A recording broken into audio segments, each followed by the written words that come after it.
নমস্কার, ভিল কিচেনে সবাইকে স্বাগত জানাই। আজকে আরেকটা নতুন রেসিপি নিয়ে আপনাদের সামনে চলে এসেছি। আর আমাদের ঘরে তেমন কিছু খাবার না থাকলে কিন্তু আমরা ভাবি যে একটু সোয়াবিন রান্না করে নিই। আজকে সোয়াবিনের একটা রেসিপি আপনাদের সঙ্গে শেয়ার করবো, তবে একটু অন্যরকম করে, একটু স্পেশাল। আপনারা সঙ্গে থাকুন, আশা করছি আপনাদের খুব ভালো লাগবে। সোয়াবিনের রেসিপি করার জন্য এখানে আমি দেখুন 1 প্যাকেট সোয়াবিন নিয়েছি। এটাকে এবারে গরম জল দিয়ে ভিজিয়ে রাখবো। উনুন জ্বালিয়ে কড়াই বসিয়ে দিয়েছি। এবারে কড়াই একটুখানি গরম জল করে নিচ্ছি।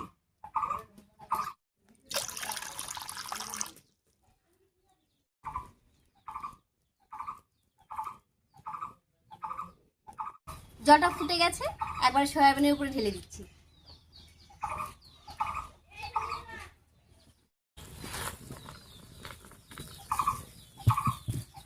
এবারে ঢাকা দিয়ে রাখবো। আজকে সয়াবিনটা রান্না করার জন্য এখানে আমি সবকিছু মোটামুটি করে গুছিয়ে নিয়েছি। এখানে নিয়েছি কয়েকটা কাজু, কাঁচা লঙ্কা, আদা, কয়েক কোয়া রসুন, পেঁয়াজ কুচি, টমেটো কুচি, আর সঙ্গে কিছুটা বাদাম আমি ভিজিয়ে রেখেছি। এবার কড়াইয়ে সর্ষের তেল দিয়ে পেঁয়াজটা ভেজে নেব।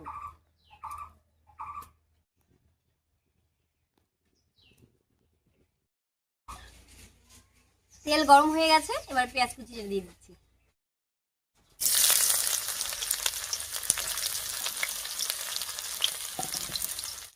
এবারে পেঁয়াজটাকে বেশ একটু সময় নিয়ে নাড়িয়ে চাড়িয়ে লাল লাল করে ভেজে নামিয়ে নিচ্ছি।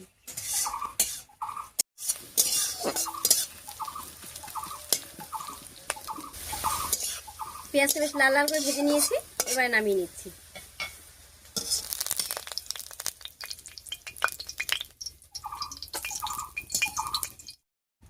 এবার এই ভাজা পেঁয়াজ, বাদাম আর কাজু বাদামটা একসঙ্গে করে বেটে নিচ্ছি।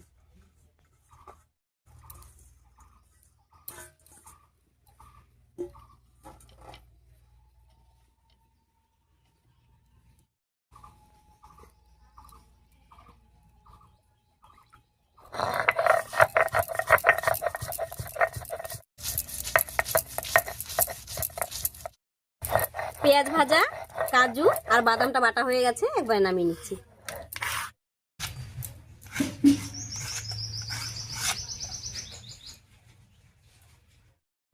এবারে কয়েক কোয়া রসুন, একটুখানি আদা আর কয়েকটা কাঁচা লঙ্কা বেটে নিচ্ছি। আদা, রসুন আর কাঁচা লঙ্কা একসঙ্গে করে বেটে নেব।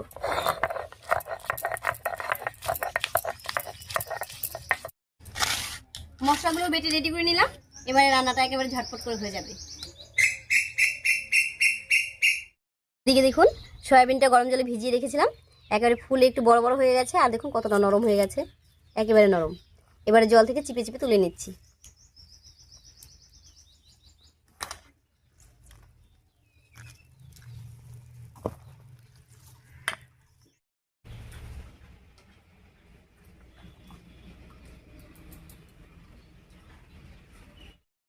এবারে কড়াইয়ে পেঁয়াজ ভাজার যে তেলটা রয়ে গেছে তার মধ্যে সয়াবিনটা হালকা করে ভেজে নেব।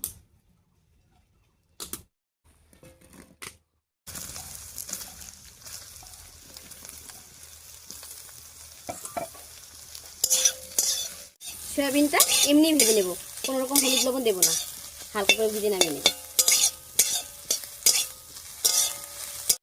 নাড়িয়ে চাড়িয়ে সয়াবিনটা একেবারে হালকা করে ভেজে নিয়েছি। সয়াবিনের কাঁচা গন্ধটা চলে গেছে, এবার নামিয়ে নিচ্ছি।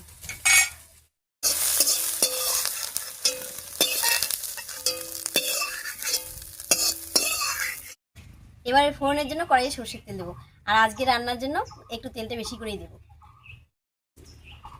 এমনিতে আমি খুব অল্প তেলে রান্না করি, তবে আজকে রান্নার জন্য তেলটা একটু বেশি করে দিলাম। তেল গরম হয়ে গেছে, এবারে ফোড়ন দেবো। আর ফোড়ন দেবো গোটা গরম মশলা, একটা শুকনো লঙ্কা আর গোটা জিরা দিয়ে দিচ্ছি গোটা গরম মশলা। আর গরম মশলার যে এলাচটা ছিল সেটা কিন্তু ফাটিয়ে দিয়েছি। একটা শুকনো লঙ্কা আর দেবো গোটা জিরা। ফোড়নটা কয়েক সেকেন্ড ভাজা হয়ে গেছে, এবার এর মধ্যে টমেটো কুচিটা দিয়ে দিচ্ছি।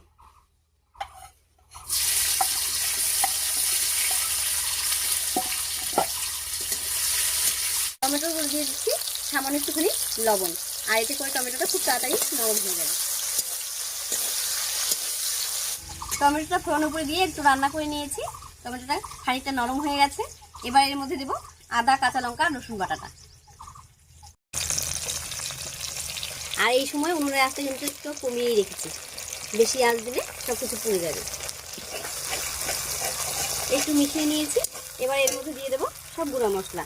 এখানে আমি নিয়েছি 1 চামচ মতো হলুদের গুঁড়ো, 1 চামচ নিয়েছি লাল লঙ্কার গুঁড়ো, 1 চামচ এমনি ঝাল লঙ্কার গুঁড়ো, একটুখানি গোলমরিচ, আর নিয়েছি হলুদ, লবণ।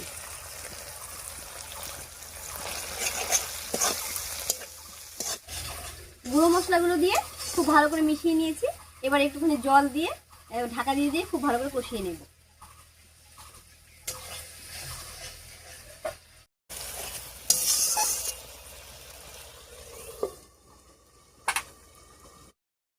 ঢাকা দিয়ে 4-5 মিনিট কষিয়ে নিয়েছি। মাঝে মাঝে ঢাকা খুলে একটু নাড়াচাড়া করে নিয়েছিলাম। এবার ঢাকাটা তুলে নিচ্ছি।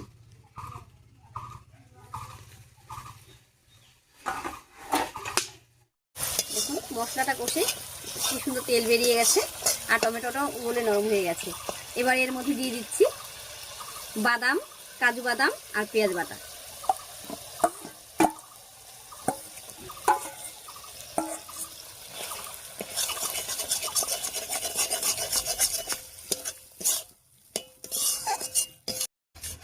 মশলা বাটা দিয়ে খুব সুন্দর করে সব কিছুর সঙ্গে মিশিয়ে নিয়েছি। এবার এর মধ্যে দেব ভেজে রাখা সয়াবিনটা।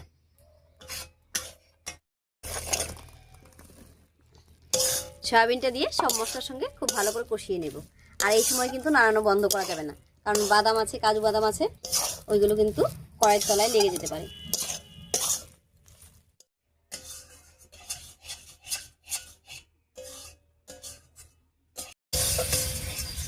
সয়াবিন দিয়ে মশলার সঙ্গে খুব ভালো করে কষিয়ে নিয়েছি। কড়াইয়ের মধ্যে একটু লাগা লাগা হয়ে যাচ্ছে। এবার ঝোলের জন্য জল দেব।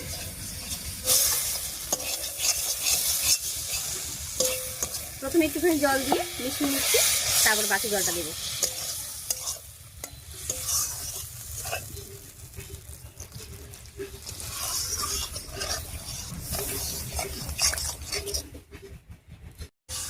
এবারে 4-5 মিনিট ঝোলটাকে খুব ভালো করে ফুটিয়ে নেব।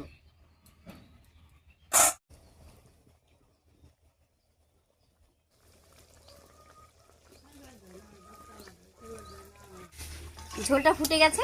এবার এর মধ্যে সামান্য একটু গরম মশলা বাটা দিয়ে দিচ্ছি।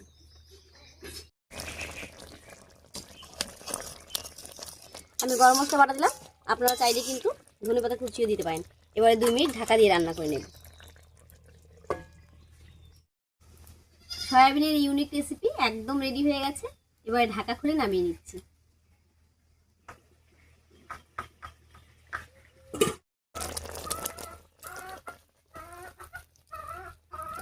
দেখুন রান্নাটা দেখতে কত সুন্দর হয়েছে।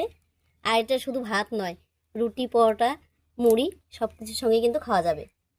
সয়াবিনের এই রেসিপিটা আপনাদের কাছে কেমন লেগেছে অবশ্যই কমেন্টে জানাবেন। যদি ভালো লাগে একটা লাইক করে দেবেন এবং চ্যানেলটিকে সাবস্ক্রাইব করে এভাবে আমাদের পাশে থাকবেন। আজ এই পর্যন্তই, আবার দেখা হচ্ছে নতুন কোনো রেসিপি নিয়ে।